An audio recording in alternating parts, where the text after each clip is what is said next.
नमस्कार, मी डॉक्टर महाडिक. उन्हाळा आला आणि त्यामध्ये अक्षय तृतीयेला सगळ्यांच्याच मनामध्ये जी पहिली चव जागी होते ती म्हणजे रसाळ, गोड, सुगंधी आंबा. असा हा सगळ्या फळांचा राजा म्हणजे आंबा. आंब्याला फळांचा राजा म्हणताना त्याची चव, त्याची पोषण तत्वे आणि त्याचे सांस्कृतिक महत्त्व या तिन्हीमध्ये तो इतर फळांपेक्षा नक्कीच वेगळा ठरतो. म्हणूनच संपूर्ण भारतामध्ये आणि तीव्र उन्हाळ्यामध्ये आंबा हे फळ फक्त सीझनल फ्रूट न राहता आपल्या जीवनशैलीमधील एक महत्त्वाचा आणि अविभाज्य भाग असल्यामुळे आंब्याचे स्थान अतिशय महत्त्वाचे ठरते. या व्हिडिओमध्ये समजून घेऊया आंबा आणि त्याचे गुणधर्म, आंब्यामधील पोषक तत्वे, आंब्याचा आमरस, शक्तिवर्धक आंबा, डायबिटीस रोगी आणि आंबा, हाय कॅलरीज असणारा आंबा, वजन वाढवणारा आंबा आणि आंबा थंड की उष्ण. माझ्या life health food by doctor Mahadik या चॅनेलवर तुम्हाला प्रत्येक व्हिडिओमध्ये परिपूर्ण आयुष्य, परिपूर्ण आरोग्य आणि परिपूर्ण आहार या संदर्भातील संपूर्ण सत्य आणि शास्त्रीय तसेच तुमच्या रोजच्या जीवनामध्ये उपयोगी पडणारी आणि सर्वात महत्त्वाचे म्हणजे तुम्हाला समजेल अशा सोप्या भाषेमध्ये फक्त इन्फॉर्मेशन दिली जात नाही तर जवळ बसून आरोग्य शिकवले जाते. म्हणून परिपूर्ण आरोग्य शिकण्यासाठी आणि आनंदी राहण्यासाठी life health food by doctor Mahadik हा चॅनेल लगेचच सबस्क्राईब करा. त्याचबरोबर हा व्हिडिओ लाईक करा. या विषयासंदर्भातल्या काही शंका असतील तर कमेंटसुद्धा करा आणि आपल्या मित्रपरिवारामध्ये नक्की शेअर करा. Life health food by doctor Mahadik हा चॅनेल सबस्क्राईब करण्याचा तुम्ही घेतलेला हा निर्णय तुमच्या परिपूर्ण आरोग्यासाठीचा सर्वोत्तम निर्णय आहे असे मी नक्कीच खात्रीपूर्वक सांगू शकतो.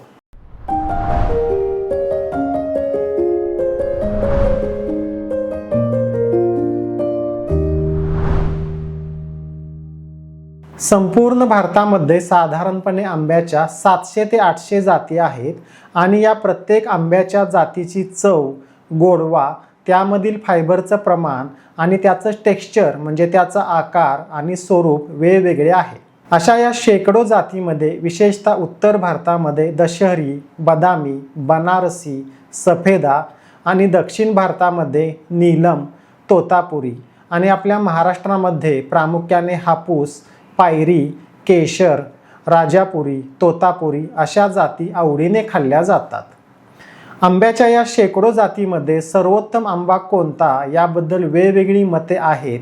कोणाला हापूस आंबा सर्वोत्तम वाटतो, कोणाचे प्रेम पायरी आंब्यावरती जास्त असते. त्यामध्ये सुद्धा मग रिजनल प्रभाव दिसतो, म्हणजे देवगडचा हापूस श्रेष्ठ की गुजरातचा हापूस श्रेष्ठ असा सुद्धा वाद असतो. परंतु सामान्यतः संपूर्ण भारताचा विचार करता केशर आंब्याला प्रथम क्रमांक दिला जातो. आंबा या फळाची रचना समजून घेताना बाहेर साल आणि आतमध्ये एकदम मऊ रसाळ गर म्हणजे पल्प असतो आणि आतमध्ये मोठी बी ज्याला आपण कोय असे म्हणतो. आंब्यामधील जो पल्प असतो तोच खऱ्या अर्थाने पोषणाचा खजिना असतो. यामध्ये शरीराला आवश्यक असणारे विटॅमिन्स, नॅचरल शुगर आणि इतर पोषक घटक असतात. आंबा आणि पोषण तत्वे.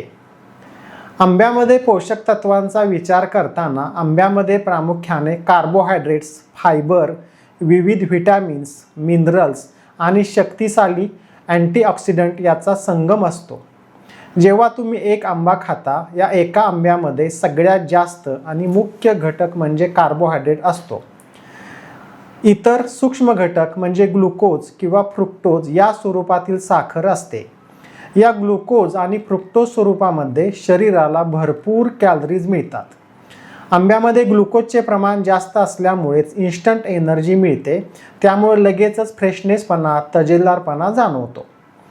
आंब्यामध्ये असणाऱ्या व्हिटॅमिन ए डोळ्यासाठी खूपच फायदेशीर असते.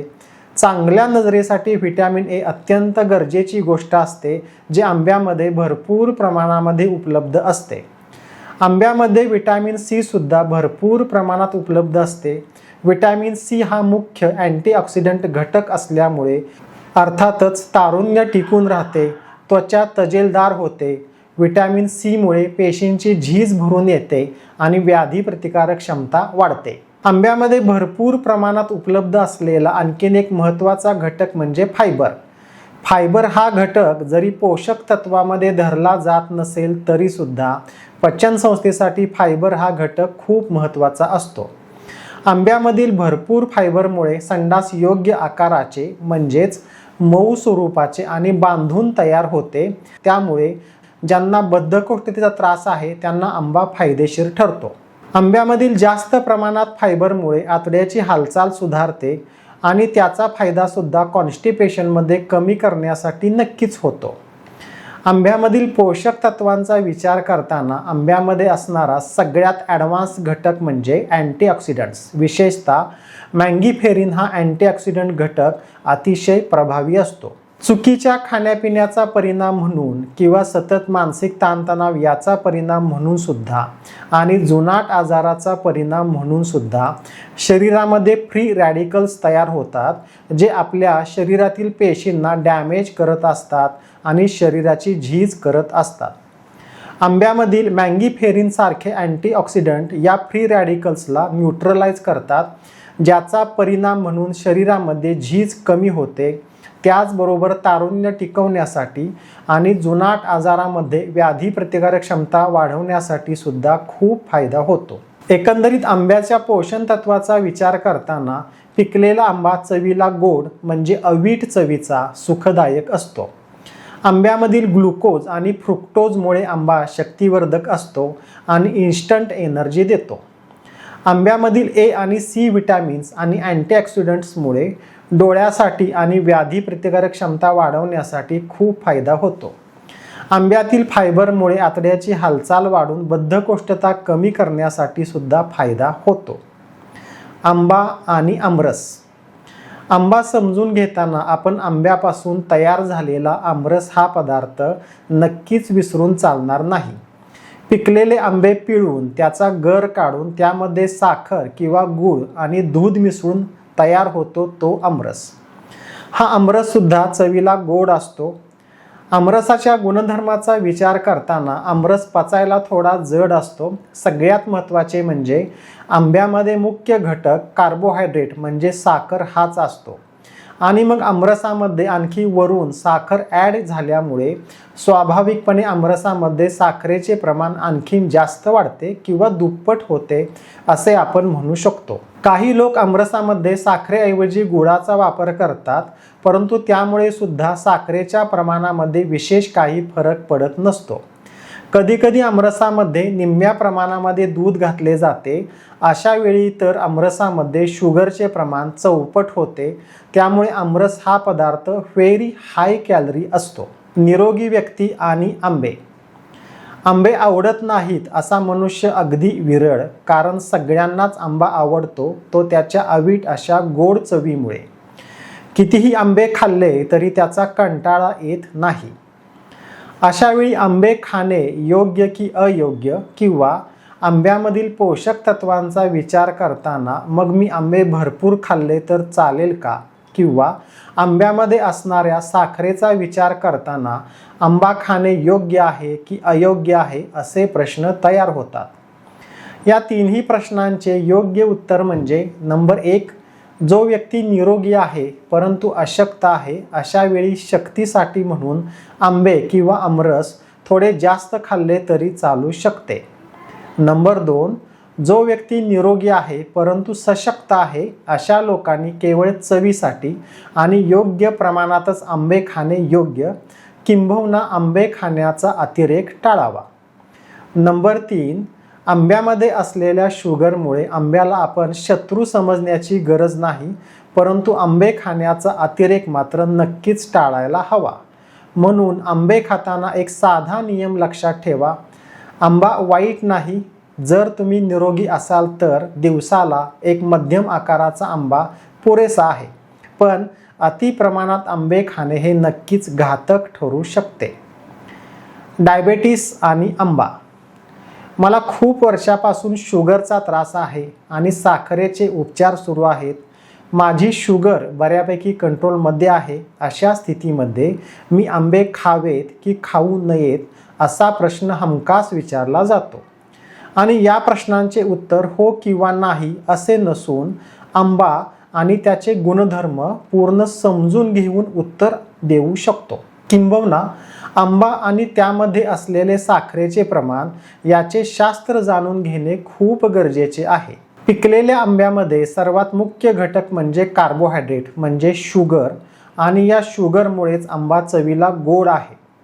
आंब्यामधील ही शुगरच शरीराला इन्स्टंट एनर्जी देते, म्हणून आंबा खाल्ल्यानंतर लगेचच ताजेतवाने वाटते, शरीराला ताकद मिळाल्यासारखी वाटते. उन्हाळ्याच्या दिवसात थकवा आला असेल, अशक्तपणा जाणवत असेल तर आंबा खाल्ल्यानंतर लगेचच फरक जाणवतो. या परिस्थितीमध्ये एक महत्त्वाची गोष्ट लक्षात घेणे गरजेचे आहे, ती म्हणजे आंब्यामध्ये असलेली साखर आपल्या शरीरामध्ये अगदी त्वरित शोषली जाते. म्हणजेच आंबा खाल्ल्यानंतर अगदी त्वरित रक्तातील साखर वाढते. अशा परिस्थितीमध्ये वाढलेली साखर नियंत्रणात ठेवण्यासाठी इन्सुलिन नावाचे हार्मोन सोडले जाते. जर तुमचे शरीर पूर्ण निरोगी असेल आणि तुम्ही आंबा योग्य किंवा मर्यादित प्रमाणात खात असाल तर ही प्रक्रिया अगदी व्यवस्थित चालते.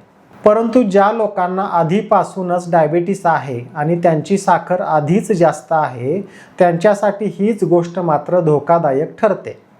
कारण त्यांचे शरीर ही वाढलेली शुगर हँडल करू शकत नाही आणि मग आंबे खाल्ल्यानंतर रक्तातील साखर अचानक खूप वाढते. आंबा खाल्ल्यानंतर रक्तातील साखर किती वेगाने वाढते हे समजून घेण्यासाठी ग्लायसेमिक इंडेक्स नावाची एक सोपी पद्धत असते. म्हणजे एखादा पदार्थ खाल्ल्यानंतर रक्तातील साखर किती वेगाने वाढते हे या पद्धतीमध्ये समजते. आंब्याचा ग्लायसेमिक इंडेक्स मध्यम आहे असे आपण म्हणू शकतो. म्हणजेच आंबा खाल्ल्यानंतर खूप कमी साखर वाढते असे सुद्धा नाही आणि आंबा खाल्ल्यानंतर तीव्रतेने साखर वाढते असे सुद्धा नाही. थोडक्यात आंब्याचा ग्लायसेमिक इंडेक्स मध्यम स्वरूपाचा आहे. अशा परिस्थितीमध्ये मधुमेही रोग्याने एखादा आंबा खाल्ला तर मध्यम स्वरूपामध्ये साखर वाढणार आहे, जे त्या व्यक्तीचे शरीर ती साखर नियंत्रणात आणू शकते. परंतु त्याच व्यक्तीने एकाच वेळी 2-3 आंबे खाल्ले किंवा भरपूर क्वांटिटीमध्ये आमरस खाल्ला तर मात्र साखर नियंत्रण यंत्रणेवरती अचानक भरपूर ताण येतो व वारंवार आणि जास्त प्रमाणात आंबे खाल्ले तर रक्तातील साखर सतत वाढत राहते आणि शरीराला वारंवार इन्सुलिन सोडावं लागतं. शेवटी आंब्यामध्ये जरी नैसर्गिक साखर असली तरी ती साखरच असते. शुगर असणाऱ्या व्यक्तीने आंबे खाल्ले तर स्वाभाविकपणे त्याची साखर वाढणारच आहे. त्यामुळे ज्यांना शुगरचा त्रास आहे त्यांनी आंबे खाण्यापासून लांब राहणे हेच योग्य. आंबा आणि कॅलरीज. वजन वाढवणारा आंबा आणि आमरस. एका मध्यम आकाराच्या आंब्यामध्ये साधारणपणे 120 ते 150 कॅलरीज असतात आणि एक वाटी आमरसामध्ये 200 ते 300 कॅलरीज अगदी सहज असतात.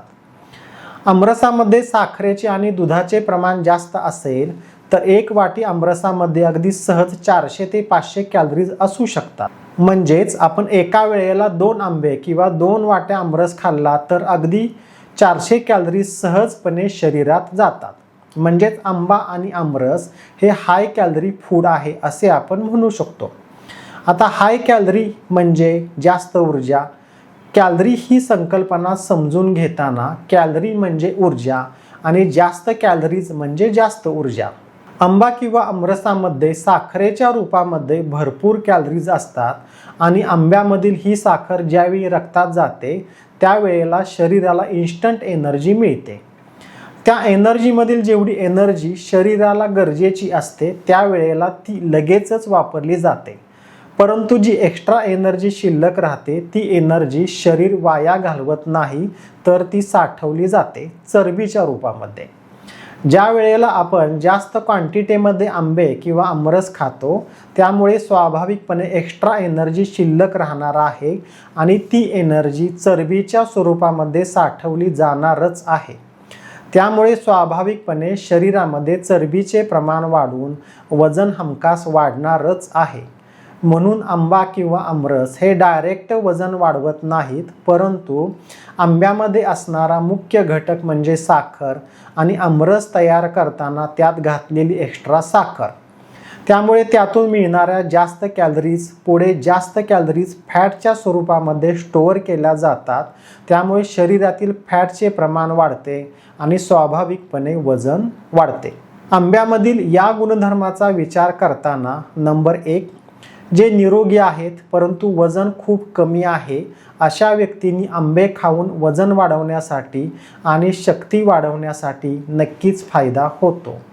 नंबर 2, जी व्यक्ती निरोगी आहे आणि आधीच वजन जास्त आहे अशा व्यक्तींनी आंबे आणि आमरस योग्य प्रमाणातच खाणे हेच हितकर. आणि नंबर 3, जो व्यक्ती आधीच आजारी आहे आणि विशेषतः ज्यांना शुगर हा आजार आहे त्याचबरोबर वजनसुद्धा खूप जास्त आहे त्यांनी आंबे आणि आमरसापासून दूर राहणे हेच योग्य. आंबा थंड की आंबा उष्ण?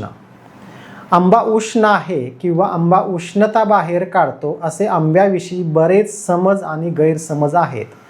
खरं तर आंबा हा तीव्र उन्हाळ्यामध्ये येतो आणि पिकलेला गोड आंबा हा गुणधर्माने थंडच आहे, याविषयी कोणतीही शंका नाही. परंतु जास्त प्रमाणात आंबे खाल्ल्यामुळे किंवा आमरस खाल्ल्यामुळे स्वाभाविकपणे शरीरातील साखरेचे प्रमाण वाढते. साखरेचे प्रमाण जास्त वाढल्यामुळे हार्मोन्सचा बॅलन्स बिघडतो आणि त्यामुळे उष्णता वाढून पुरळ उठणे किंवा तोंड येणे असे घडू शकते. Golden value by doctor Mahadik. उन्हाळ्यामध्ये येणारा अवीट गोड चवीचा आंबा शक्तिवर्धक आहे. आंब्यामध्ये साखर ह्या मुख्य घटकामुळे आंबा खाताना नक्कीच मर्यादा येतात. जे अशक्त आहेत आणि ज्यांचे वजन कमी आहे त्यांनी आंबा भरपेट खाल्ल्यास फायदाच आहे. जे सशक्त आहेत त्यांनी आंब्याचा अतिरेक टाळावा आणि जे मधुमेहाचे पेशंट आहेत ज्यांचे वजन आधीच जास्त आहे त्यांनी आंब्याचा मोह टाळावा हेच योग्य.